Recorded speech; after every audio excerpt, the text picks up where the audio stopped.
நம்மளோட பூர்வ ஜென்ம கர்மாவானது குறையணும்னு நீங்க நினைச்சீங்கன்னா, நம்ம செஞ்ச பாவம் எல்லாம் சுத்தமா விலகிரும்னு நான் சொல்ல வரல. ஆனா, நம்ம செய்த பாவங்கள், நம்மளுடைய கர்மாக்கள் குறைவதற்கு நெறைய வழிகள முன்னோர்கள் சொல்லியிருக்காங்க. அப்படி குறையணும் அப்படின்னு நம்ம நினைச்சோம்னா, சிவபெருமானோட அருளையும் நம்ம பெற விரும்பினா, சிவன் ராத்திரியின் போது சில சிறப்பு செடிகள நம்ம நட்டோம்னா போதும். இந்த செடிகள வீட்டுக்கு வெளிய தான் நடணும். வீட்டுக்குள்ள நடக்கூடாது. நீங்க அருகில கோவில் இருக்கு அப்படின்னா, அந்த சிவாலயங்கள்ல போய் நீங்க நட்டு வச்சீங்கனாலும் ரொம்ப நல்லது.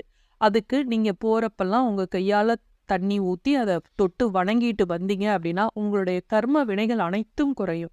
அது என்ன அப்படிங்கிறத இந்த பதிவுல நம்ம தெரிஞ்சுக்கலாம். இந்த சிவன் ராத்திரியின் போது இந்த 3 செடிகள அன்னைக்கு நம்ம நட்டோம் அப்படின்னா, நம்மளுடைய கர்மாவானது நிச்சயமா 80% குறையும். 100% குறையும் அப்படின்னு நான் சொல்ல வரல. இதுல செடி என்ன அப்படின்னு பாத்தீங்கன்னா, கருஊமத்தம் செடி. வீட்ல முள் செடிகளை நடுவது அப்படிங்கிறது நல்லதல்ல. வாஸ்து சாஸ்திரத்துல சொல்லப்பட்டுள்ளது. ஆனா தாதுரா அப்படிங்கிற ஊமத்த செடிய வீட்ல வீட்டுக்கு வெளியே நடலாம். வீட்டுக்குள்ள நடக்கூடாது. இவ்வாறு செய்யறதுனால வீட்ல சிவனோட அருள் கிடைக்கும், மகிழ்ச்சியும் செழிப்பும் கிடைக்கும். அதனால மகா சிவராத்திரி நாளன்று இந்த செடியை நம்ம வீட்டுக்கு வெளியே இதை நட்டோம் அப்படின்னா கைமேல் பலன் கிடைக்கும் அப்படின்னு சாஸ்திரங்கள்ல சொல்லப்பட்டுள்ளது. அடுத்தது வில்வ மரம். சிவபெருமான் வில்வ இழைகளை விரும்புவார் அப்படிங்கிறது நம்ம எல்லோருக்குமே தெரியும். வில்வத்துல பொதுவா நம்ம சிவனை பார்க்கலாம் அப்படிம்பாங்க. வில்வம் அப்படிங்கிறது சிவனுக்கு மட்டும் உரியதில்லை. முருகப்பெருமான், லட்சுமி தேவி, இப்படி அந்த வில்வத்தை வச்சு நம்ம எந்த கடவுளின் ரூபத்திலும் நம்ம நினைச்சு வழிபடலாம் அப்படின்னு சொல்லுவாங்க. அதுல எந்த தவறும் கிடையாது.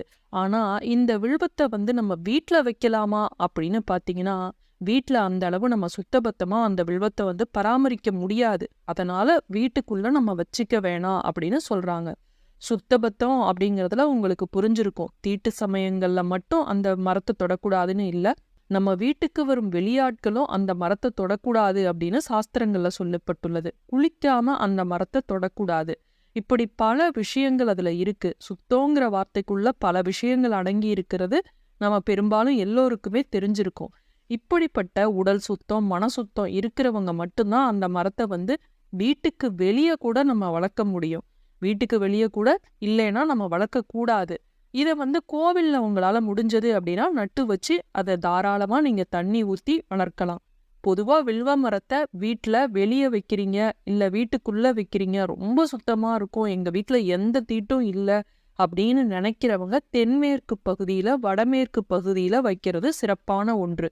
உங்களுடைய வீடு வடக்கு பார்த்த வீடு அப்படி இருந்தது அப்படின்னா, தெற்கு பார்த்து உள்ள நுழையிறது போல இருந்தது அப்படின்னா, உங்களுடைய வீட்டுல வில்வ மரத்தை தென்மேற்கு மூலையில வைக்கலாம். அதுதான் சரியான திசை.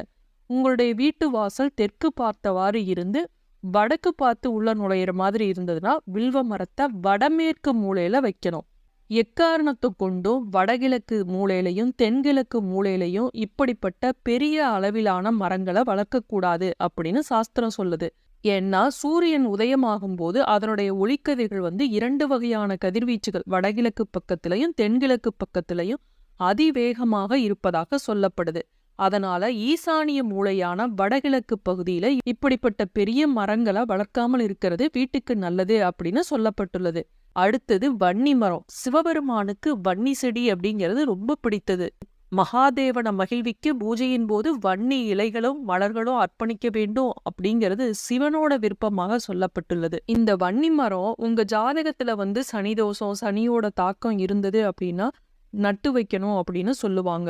இது சனி தோஷத்தை முற்றிலுமாக நீக்கக்கூடிய ஒரு செடி.